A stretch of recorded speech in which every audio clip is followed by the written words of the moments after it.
Hello there everybody, welcome back to episode 2 of my tutorial series for Manor Lords. Today we will build a church and we will upgrade this sorry little hamlet into a proper village. So let's see what we have to do for that. In the previous episode we have set up a couple of houses here. We have set up a nice strait of food production, storage. We have our forestry district here. The only thing holding us back these days is still our lack of families. Luckily, we are currently producing some planks. We are out of timber, but that will only hold us back for a very short amount of time. The problem is the saw pit can't do anything without timber, so it's reallocation time. Very soon we will have enough workers to get past all these issues. So I want to talk about, while we're waiting for new families now, about the upgrade system that I hinted towards to. So we get the next upgrade for our settlement once we have level 2 plots here. So level 2 plots can be made once the requirements are met, and that is all the requirements. If you are familiar with city builder games, this is nothing really new to you. We have water access. That's what the well is for. It is not only cosmetics, luckily. We have fuel stall, food stall supply. 2 blips means that we have to supply at least 2 different types of food. That means meat and berries are necessary. We have a clothing stall supply, so the only thing lacking currently is the church. So we can't sadly build a church without a few more planks. The church is found in the residential tab and requires a bit of timber and a bit of planks. We still have a little bit of a workforce shortage, but I don't want to unassign the woodcutter. And we don't really have anybody here that I want to unassign either. The tanner storehouse is still unmanned. The granary, I don't want to unassign these as they are running a food stall, which is pretty important. The hunters and the foragers, they are all providing really important things to our city. So sometimes you just have to wait. Sadly, it is what it is. We're now gathering up some extra timber, because at the end of the day, we not only need planks, we also need a bit of timber, so we'll have to wait for that. Luckily, our approval is so high that we can rely on new people coming towards the city sooner or later. A bandit camp has been sighted. Excellent. We will be dealing with those filthy bandits when it's time for that, but currently it is not, because we have not enough people in our little village yet. So we'll have to wait for that. Luckily, we can squash those bandits later. Let's see where it is. When you click it, you get an immediate zoom in. So it's there, and we're sitting over here. By the way, when you ever get lost on your map, you can press T to zoom back to your town center. Pretty nifty little thing. Saved me a lot of trouble every once in a while. So, how much timber? 10 timber. Well, a new family moved in, finally, so we can man the saw pit. You will really feel happy about every family moving into your city very, very soon. So, the church does not only provide faith, it also provides a burial spot. So if people should die, they can be buried at the church, which is pretty good. So we have finally all the resources together, and we're going to set the church, well, not right next to the marketplace. We're going to set it up at the entrance of the city, so we can't use these the premium space around the marketplace for more housing. Alright, what is that hitch there? By the way, hitching post. The hitching post shall now be relocated. We want to have our ox probably in the vicinity of all the woodcutting industry. I could imagine that it will be used there a lot. Relocating is free, but it does require workforce, so it's semi-free. Alright. Let's put the church on high priority. The church requires stone, planks, and timber. Currently, we are still feasting on our starting supplies, but stone has now officially ran out. So we have to run towards the stone deposit. I will go and construct a mining camp in the vicinity there. This will produce a very slowpoke trickle of stone for our city, because it's a pretty lengthy haul there. But at the end of the day, like I keep saying, currently this game has no upkeep in terms of degradation or repairs or anything. So buildings just get built and then you can use them. So use this as long as it is still a thing, because I could imagine that it won't stay like that forever. Ah, so that's been the bump on the road.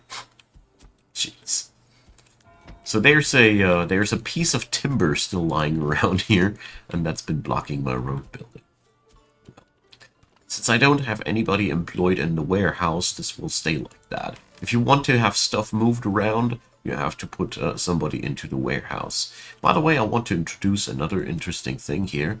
The warehouse, you can also configure what's supposed to be stored in there. I highly recommend to start out with a storehouse that just accepts everything, but, well, at times it can be really, really useful to just have a specialized storage at a certain point. So we are at a fuel and food supply of 14 months and 12 months, respectively. That is the point where I say the woodcutter can be turned off for a while, and we're going to put the same family into the forester's hut, as I think reforestation is at this point a really, really good thing. It does take a while to construct a church, as a lot of timber has to be hauled there, and that requires 5 trips with the ox. So, yeah, that's just what it is. We have now finally a family number 9 residing here in the vicinity, so we can go a wee bit more crazy. But I will have first off somebody into the storehouse, because I think at some point it becomes quite unbearable to have that not somebody assigned to the storehouse, as yeah, this person here is also again using all the materials in there for the sake of a market stall. They do that on their own, so you don't need to configure that. So it's quite easy in that regard. Okay, once the church is being built, we can start upgrading the homes. This is in so far very, very appealing, as an upgraded home starts to generate regional wealth. This is simulating that the people are now no longer just surviving, but starting to generate some things of wealth just by their day-by-day living, and that is money that we can then use to improve our region. Or the buildings in the region, I should rather say. Until then, well, there's not much more left to do, rather than wait for the church to be constructed. But as soon as the last bits and bobs of materials have been carried over there, the rest will go down quite quickly. There we go. So, just like in real historical times, the building of a church is the point where your village becomes a real village and not only a hamlet anymore. It's a very important building, and for gameplay's sake, it's very nice to have a graveyard directly attached to the religious building. I deem this a really smart move from the dev side. Okay, so the church has been completed. To fulfill the need for religion, we need to employ somebody there, but not now. We'll have to. That has to wait, because we don't have that kind of workforce available. Although we could now say and go forward.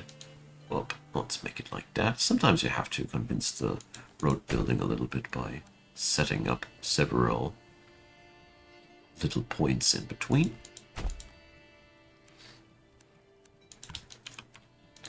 And if you ever are completely unhappy with something like that, you can always press Alt and remove a road. So here we go. Alt left click, by the way. So it turns out that this road here will remain a dead end. As it stands, I think the marketplace's borders are messing it up. Well, whatever. It is not that much of a big deal, but it is an answer to what went wrong there.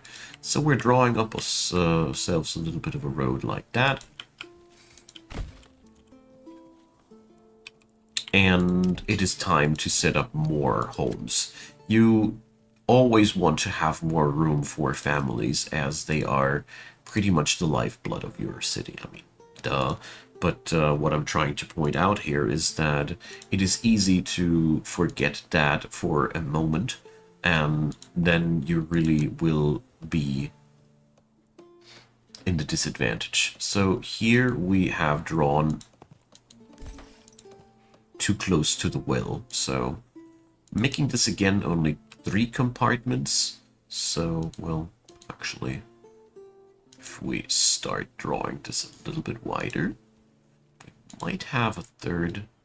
Oh yeah, this is looking nice. I want to have as many expandable homes as possible, but here at this point I think it is really the most efficient to go for this. You can, of course, choose for your own liking. There's no singular correct way of doing something. I don't believe in such shenanigans. Games like these, they are by their nature quite a sandboxy. Okay, winter is upon us, and, well, that is not much of a big deal, as we have food and fuel, and that means we will survive easily. So we have family number 10 finally moved in. Like I said, that's why you want to be constructing constantly. We are going to employ now somebody into the church, because that is just something nice. The church level also exudes a constant happiness into your city, therefore that's what you get. So we definitely need to re-employ somebody to the woodcutter's lodge, but only after the next pieces of housing are done. We really need that. But then I don't see any reason why the last odd jobber family can't move into the firewood cutting business for the time being. There we go. So now we have plenty of room for people to live at again.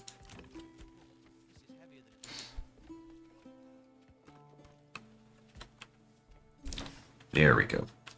And now we're going to employ the last bit of people here to the woodcutter's lodge, because firewood is a commodity that is in constant request, and there is nothing that is not worth being overproduced in this game, as trade exists.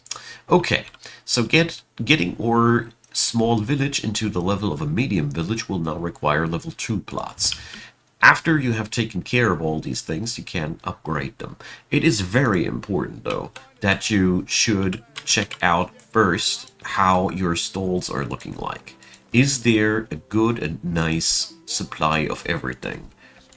Because the thing is, once these are upgraded, their needs will rise, but if they don't get their needs fulfilled that were necessary for the upgrade, they will produce unhappiness, because you see, you promised them a nice living and you gave them the promise of that, and now they have to live with only one type of food. That's outrageous. And that is why you should be very cautious and selective with the upgrading, as your people's needs also reflect your approval rate. And if you'd be just blindly now upgrading all of these houses because, you know, man, it is just an upgrade, you gain money out of these houses and all, it might bite your back eventually. But here we're just doing that. It is again a investment of timber, which is pretty clear. It's always the same thing early on. Everything is made out of wood, and new families start moving in. Perfect. This gives us the opportunity to move on forward and start building the trade buildings. So, trading post and a livestock post. These are two different businesses, so to speak. and we're going to put down the trading post. Well, before I build anything, I'll be building now for a moment a field. And I want to zoom out, and we see now the fertility rates.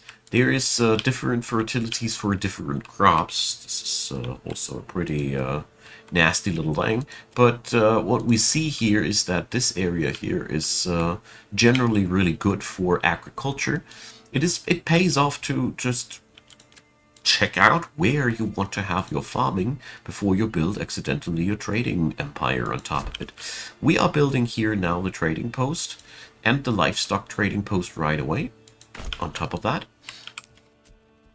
And for the time being, I'm going to put the saw pit out of business. We don't need planks right now. The planks were mainly necessary for the church, and currently timber is in much higher request than planks. And planks are made out of timber, so we're kind of gutting our current production here. But I also want to show you that here at the saw pit, you can define a construction reserve. So I could now tell them to only start cutting planks as soon as we have more timber. But, well, currently I want to have 2 families unassigned so we get that hauling faster done. And it is one of those times where I want to sit back and check whether or not everything is manned and working as intended. But it's looking on good. So, since I kind of expected a different result, well, we're going to re-employ the saw pit people now. Thing is, it is good to produce planks, as we can, once the trading post is finished, sell off any excess, and that'll give us money. This is the other way how to earn money. So our settlement level has increased because the second plot here has been upgraded.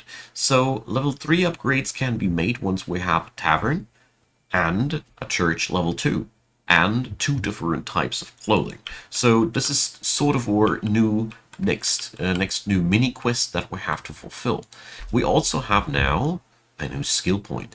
You also see all these locked icons. These are, well, work in progress, locked in early access. There is more coming down the road, but not yet. So where I want to go towards to early on is now sheep breeding.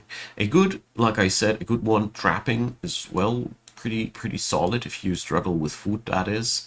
Also, charcoal kiln is massive in terms of efficiency, but early on we don't suffer too much from a lack of firewood. Whereas sheep breeding, since I want to introduce sheep pasturing quite as soon, it is nice as it totally saves you money. I don't know why we have to unlock that sheeps can breed, but well, it is a computer game world. I'm not asking any second questions.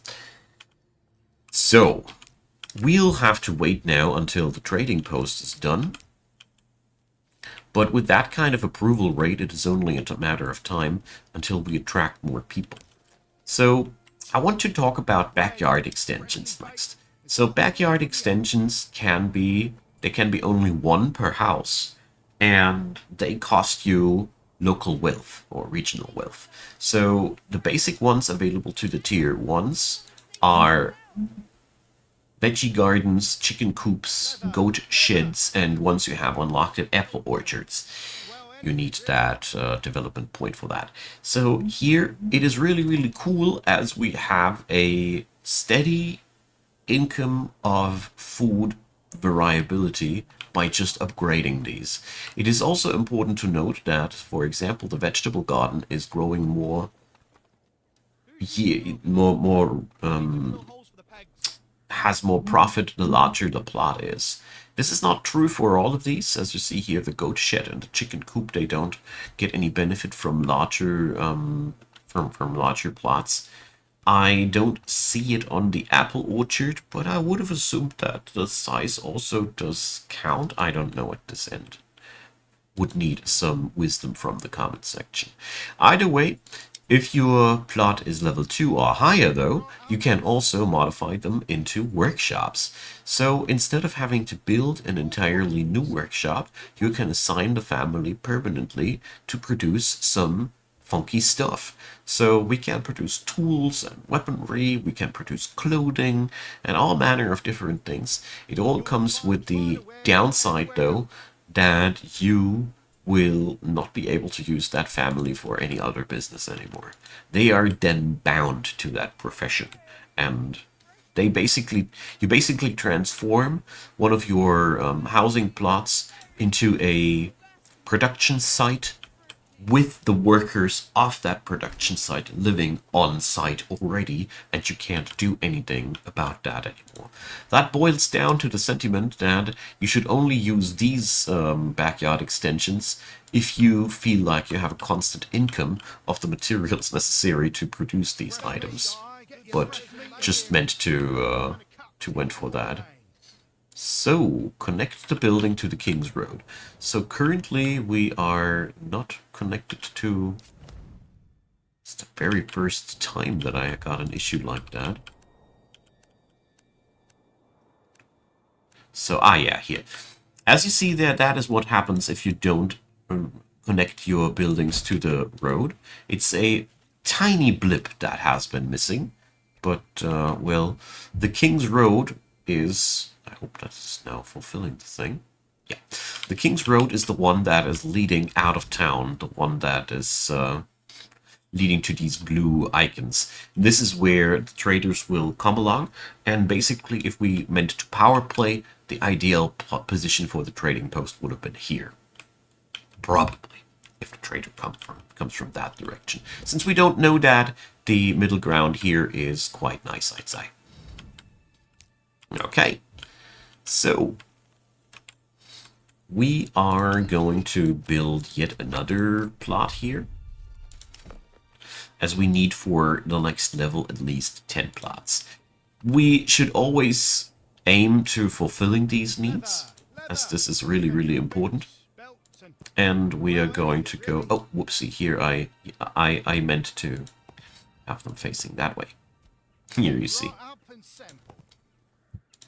Building housing in this game is amazing fun. I really, really love it. So I'm going to go for larger houses here yet again. It's up to you, though, how you want to draw it.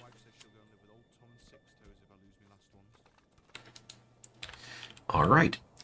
So at the trading post, we can now start selling off our excess goods. This is pretty nifty, and I'm going to explain that, though, in the next episode, I think. Well, let's see if we find enough time. Because now it is time to attack some bandits. So we got our militia at 20 of 36. We won't be getting bigger than that, because we obviously only have 20 weapons. So we're now going to select these guys, and we're going to show these bandits who's boss. We're going to put down a rallying point here to the border of our own territory, because we are not allowed to go over into another territory. So our dudes are now walking on over there.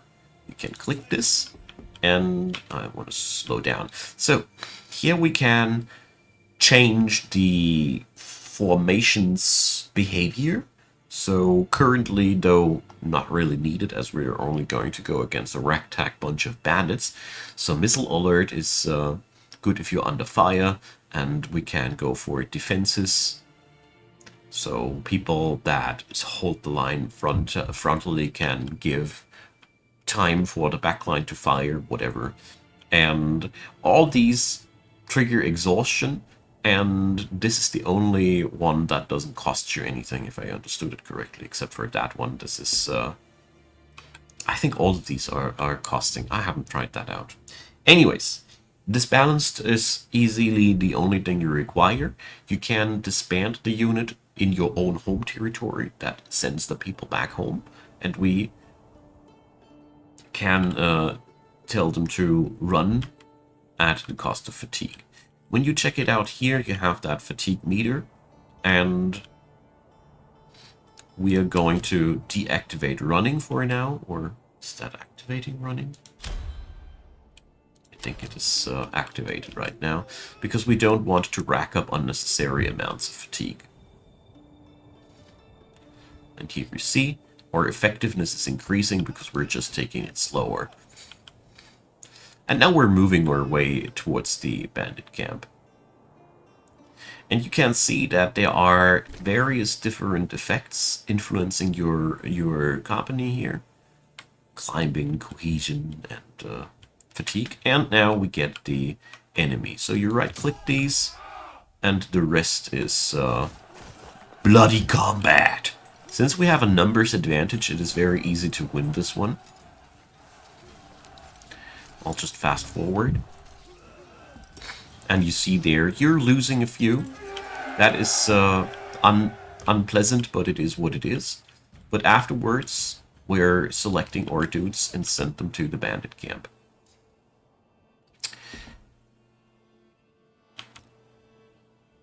There we go. People fallen in combat will get replaced by new immigrants. At least that's how I understood it. And now we get to select what we're going to do with that money. I strongly suggest you to send the resources back to town, because this will generate a nice amount of regional wealth. Now, back to our positions we sent those people. Now they can run forever for whatever I do care.